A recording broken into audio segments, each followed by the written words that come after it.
జాతీయవాద జర్నలిజానికి అసలైన వేదిక నేషనలిస్ట్ హబ్ ని సబ్స్క్రైబ్ చేసుకోండి. నోటిఫికేషన్స్ కోసం బెల్ ఐకాన్ పై క్లిక్ చేయండి.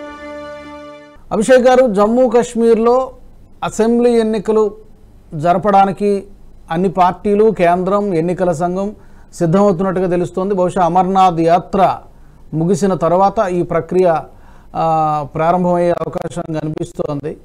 అయితే కొన్ని ఇష్యూస్ ఇప్పుడు మాట్లాడుకున్నాం. ఎప్పుడు కూడా గుంట నక్కల్లాగా కాచుకొని కూర్చున్నటువంటి పాకిస్తాన్ కానీ లేదా చైనా కానీ ఇప్పుడు డెఫినెట్గా అక్కడ బీజేపీ గ్రౌండ్ లెవెల్లో ఎంత బలం ఉందో ఇవన్నీ కూడా అందరికీ తెలిసినటువంటి విషయమే. బట్ ఎన్నికలు నిర్వహించాలి, ప్రజాస్వామ్యంలో ఎన్నికలు అవసరం కాబట్టి నిర్వహించడానికి సిద్ధమవుతూ ఉన్నారు. ఎలాంటి థ్రెట్, ఇప్పుడు పుల్లారావు గారు కొన్ని పాయింట్లు చెప్పారు. ఎప్పుడు కూడా పాకిస్తాన్ నుంచి మనకు ఆ ముప్పు ఉంటుంది. ఇక్కడ కనుక వేరే ప్రభుత్వం ఏర్పడితే మరింత థ్రెట్ పెరిగేటువంటి అవకాశం లేదా, పాక్ నుంచి కానీ చైనా నుంచి కానీ? లాస్ట్ లైన్ రిపీట్ చేయండి రాజు గారు కొంచెం. ఇక్కడ ఎన్నికలు జరిగి పీడీపీనో లేకపోతే నేషనల్ కాన్ఫరెన్సో లేకపోతే ఏదో ఒక ప్రభుత్వం, బీజేపీకి ఇండిపెండెంట్గా అక్కడ ప్రభుత్వం ఏర్పాటు చేసే బలం ఉందా లేదా అనేది ప్రస్తుతం ఇప్పుడు మనం అంచనా వేయడం కష్టం. కాబట్టి యాజ్ ఆఫ్ నౌ కాస్త ఆ పార్టీలకు ఎడ్జ్ ఉండేటువంటి అవకాశం ఉంటుంది. కాబట్టి సహజంగానే ఏ పార్టీ ప్రభుత్వాన్ని ఏర్పాటు చేసినా కూడా పాకిస్తాన్ నుంచి కానీ చైనా నుంచి కానీ ఎప్పుడు మనకు థ్రెట్ పొంచే ఉంటుంది. ఆ థ్రెట్ మరింత ఎక్కువ అవడానికి ఆస్కారం లేదా, అవకాశం లేదా అంటున్నాను.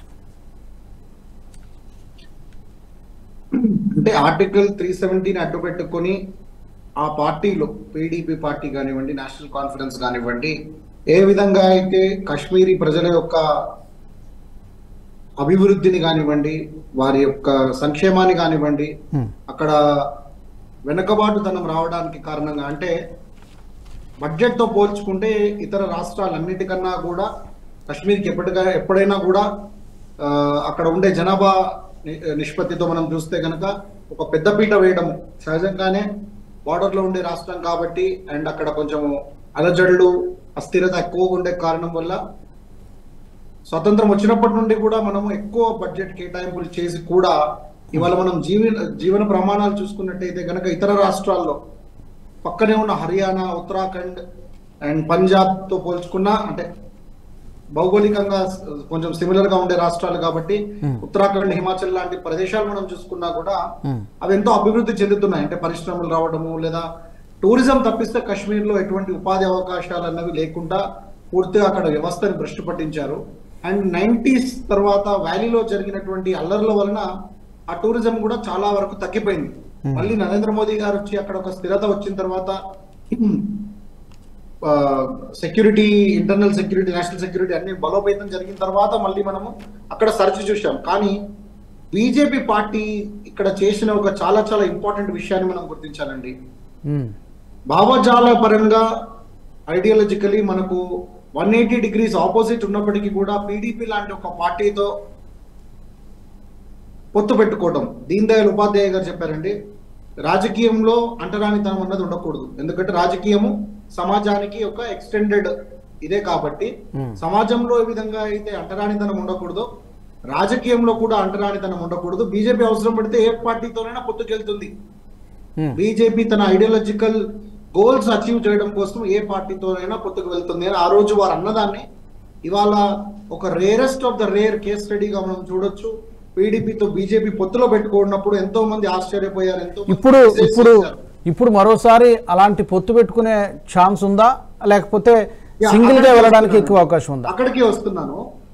అయితే అప్పుడు ఉన్న కాశ్మీర్ ఏంటంటే మనకు సెక్యూరిటీ ఇష్యూస్ మాత్రమే కొన్ని తెలుసు కానివ్వండి, అక్కడ అడ్మినిస్ట్రేషన్ పరంగా, డెవలప్మెంట్ పరంగా, క్షేత్రస్థాయిలో అంటే ఒక పంచాయత్ స్థాయిలో చూసినట్టే కనుక ఎటువంటి, అంటే మన ఇండియాలో ఇతర ప్రదేశాలు, ఇతర రాష్ట్రాల్లో, జిల్లాల్లో, ఊర్లలో ఉన్నట్టుగా పారదర్శకత కానివ్వండి అండ్ జవాబుదారీతనం కానివ్వండి, అక్కడ అవినీతి కట్టడి చేయడానికి ఎటువంటి చర్యలు ఉన్నాయి, అట్టడుగు వ్యక్తులకి ప్రభుత్వ ఫలాలు అందుతున్నాయా, కనీసం రిజర్వేషన్ కి కూడా అక్కడ ఉండే ఎస్టీ ఎస్టీ సోదరులు రిజర్వేషన్ కి కూడా నోచుకోలేదు.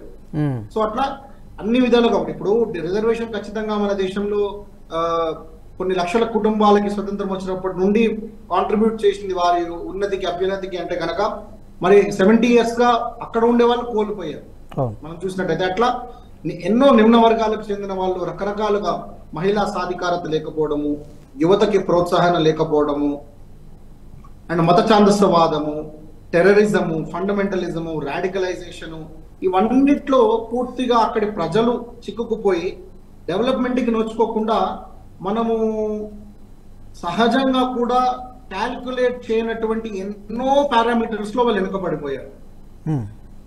ఇప్పుడు టెక్నాలజీకి యాక్సెస్ రావడం వల్ల ఇప్పుడు ఒక సాధారణమైన వ్యక్తి కూడా ఇక్కడ మనం చూసినట్టయితే కనుక ఇంటర్నెట్ లో డిజిటల్ ట్రాన్సాక్షన్స్ చేస్తున్నారు. సో డిజిటల్ ట్రాన్సాక్షన్ ని మనము ఎన్నో విధాలుగా చూడొచ్చు. బ్యాంక్ స్టాఫ్ పైన బర్డెన్ తగ్గినట్టుగా చూడొచ్చు, ఒక పర్సన్ యొక్క ఫైనాన్షియల్ ఇంక్లూజన్ గా చూడొచ్చు. ఇవాళ ఒక సాధారణమైన అంటే రోడ్డు పక్కన ఒక బజ్జీలు అమ్ముకునే వ్యక్తికి కూడా సంవత్సరానికి ఒక 2 లక్షల రూపాయల టర్న్ ఓవర్ అవుతుంది అనుకోండి, అంటే నెలకి ఒక 20 నుండి 20 వేల రూపాయల బజ్జీలు, అంటే రోజుకు ఒక 600 రూపాయలు అమ్ముతున్నారు అనుకోండి, 2.5 లక్షలు అయితే వాళ్ళు లోన్ వెళ్ళడానికి ఉంది. ఈ లోన్ రేపు వాళ్ళ వ్యాపారాన్ని ఎక్స్టెండ్ చేయడానికి ఉపయోగపడుతుంది. ఒక హౌసింగ్ లోన్ కింద రావచ్చు, ఒక పర్సనల్ లోన్ కింద రావచ్చు, ఒక బిజినెస్ లోన్ కింద రావచ్చు. అంటే అట్లా అనేక విధాలుగా ప్రతి విషయంలో కూడా వెనుకబడిపోయారు. అంటే మనము ఊహించుకోలేని ఒక డెప్త్, ఒక డిసడ్వాంటేజ్ లో వాళ్ళు ఉన్నారు ఇన్ని సంవత్సరాలు. అయితే ఎప్పుడైతే బీజేపీ ప్రభుత్వం, బీజేపీ పీడీపీ ప్రభుత్వం, బీజేపీ అలయన్స్ లో ఉండి అక్కడ ప్రభుత్వంతో అంటే ప్రభుత్వంలో ఒక భాగస్వామిగా ఉంటూ అన్ని స్థాయిలో ఫైల్స్ స్టడీ చేయడం వల్ల గవర్నమెంట్ రిపోర్ట్స్ అన్ని స్థాయిలో స్టడీ, అప్పటికి కూడా ఆ రిపోర్ట్స్ కూడా పూర్తి పారదర్శకతతోని పూర్తి జవాబుదారీతనంతో చేసి ఉండకపోవచ్చు కాక, అయినా కూడా ఒక సిన్సియర్ ఎఫర్ట్ తో ఆ స్టేట్ ని చాలా క్షుణ్ణంగా అధ్యయనం చేసిన భారతీయ జనతా పార్టీ అక్కడ ప్రజల ఆకాంక్షలు ఏంటి, what are their needs, desires and aspirations, వారి అవసరాలు ఏంటి, వారి ఆకాంక్షలు ఏంటి, వారికి ఏం కావాలి అన్ని ప్రజల నాడి తెలుసుకుంది. తద్వారానే ఆర్టికల్ 370 యొక్క రద్దు కానివ్వండి, ఇవాళ కాశ్మీర్ లో ఉన్న ఒక శాంతియుత వాతావరణం కానివ్వండి, అక్కడి ప్రజలకు కూడా అక్కడ మహిళా సాధికారత జరగడం కానివ్వండి, మళ్ళీ టూరిజం పునర్వైభవం వాళ్ళకి రావడం కానివ్వండి, నిమ్న వర్గాలకి రావాల్సిన హక్కులు వాళ్ళు పొందడం, రిజర్వేషన్ లాంటి హక్కులు కానివ్వండి, కరప్షన్ ఫ్రీ పరిపాలన కానివ్వండి, అన్ని విధాలుగా కూడా ఇవాళ కశ్మీరీ సమాజం అనేది వికసిస్తుంది. కశ్మీరీ సమాజం గత 70 సంవత్సరాలుగా చూడని ఎన్నో అవకాశాలు ఇవాళ పొందుపుచ్చుకొని ముందుకెళ్తుంది. ప్రతి సెక్టర్ లో కూడా కశ్మీర్ మంచిగా ప్రోగ్రెస్. ఇదంతా జరిగింది అభిషేక్ గారు, ఇదంతా జరిగింది. అక్కడ జరుగుతున్నప్పుడు ఏమైందంటే ఒక సాధారణ కశ్మీరీ యొక్క జీవితంలో చాలా మార్పు అన్నది వచ్చిందండి. ఇవాళ సమాచారం, ఇన్ఫర్మేషన్ ఇస్ వెల్త్, ఇవన్నిటి ద్వారా ఏంటంటే వాళ్ళ కాన్ఫిడెన్స్ బిల్డ్ అయింది, డెమోక్రసీలోని వాళ్ళ విశ్వాసం బిల్డ్ అయింది. కశ్మీర్ లో మీరు చూసినట్టయితే PDP party national conference 2 boycott చేసినప్పటికీ కూడా గ్రామ పంచాయత్ ఎలక్షన్స్ ప్రజలు బయటకు వచ్చి ఓటేయడం జరిగింది.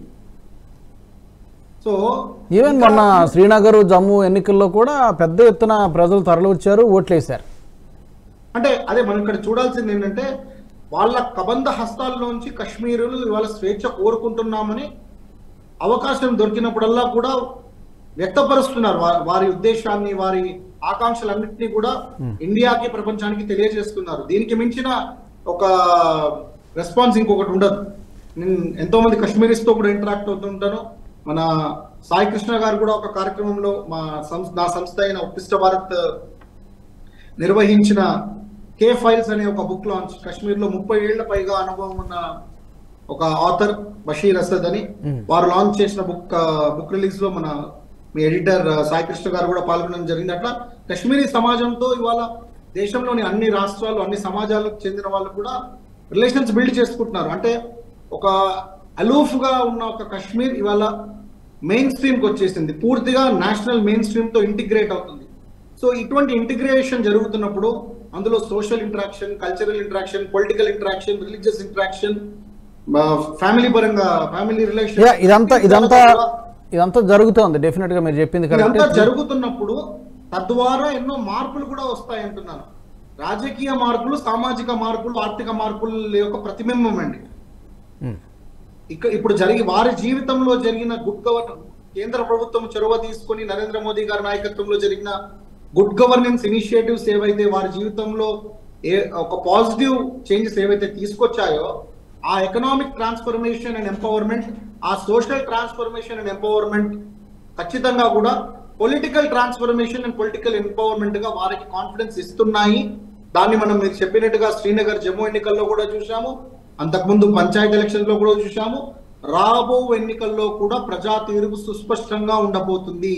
ఎందుకంటే వాళ్ళు ఊహకు అందని విధంగా ఏ పార్టీ ఉన్నా కూడా 70 సంవత్సరాలుగా వాళ్ళని బానిసలుగానే చూశారు తప్పిస్తే వారికి ఎటువంటి హక్కులు అన్నది లేకుండా పూర్తి చీకటి సామ్రాజ్యం అక్కడ నడిచింది. ఇప్పుడు వాళ్ళు వెలుతురు చూశారు, వెలుతురు వైపు ప్రయాణం చేస్తున్నారు కాబట్టి చాలా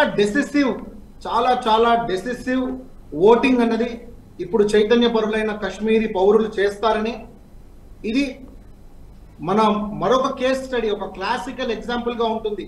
ఒక పొలిటికల్ విల్ ఉన్న నాయకుడు ఒక రాష్ట్రాన్ని, అంటే 70 ఏళ్లుగా అంధకారంలో కూరుకుపోయిన ఒక రాష్ట్రాన్ని ఏ విధంగా మార్చొచ్చు, ఆ మార్పు ద్వారా ఒక కాన్ఫిడెన్స్ పొందిన అక్కడి ప్రజలు ఏ విధంగా స్పందిస్తారు అనేది మనం చూడబోతున్నాం రాజు గారు. అది ఒక నేషనలిస్ట్ ఛానల్ గా నేషనలిస్ట్ హబ్ వాళ్ళు కూడా ఒక ఖచ్చితంగా దీని మీద డీప్ స్టడీ చేస్తారని నేను అనుకుంటున్నాను. అటువంటి మనం అందరము హర్షించేదగ్గ ఒక ఎలక్షన్ ప్రాసెస్ అక్కడ జరుగుతుందండి. అది నేను ఎంతో కాన్ఫిడెన్స్ తో చెప్పగలుగుతాను. ఈ వీడియో మీకు నచ్చినట్టయితే లైక్ చేయండి, 10 మందికి షేర్ చేయండి. అలాగే కామెంట్ల రూపంలో మీ అభిప్రాయాలను మాతో పంచుకోండి. Nationalist hub group of channels ను సబ్స్క్రైబ్ చేసుకుని తెలుగునాట జాతీయవాద జర్నలిజాన్ని ప్రోత్సహించండి. ఈ వీడియో కింద ఉన్న బెల్ ఐకాన్ పై క్లిక్ చేయడం మర్చిపోవద్దు.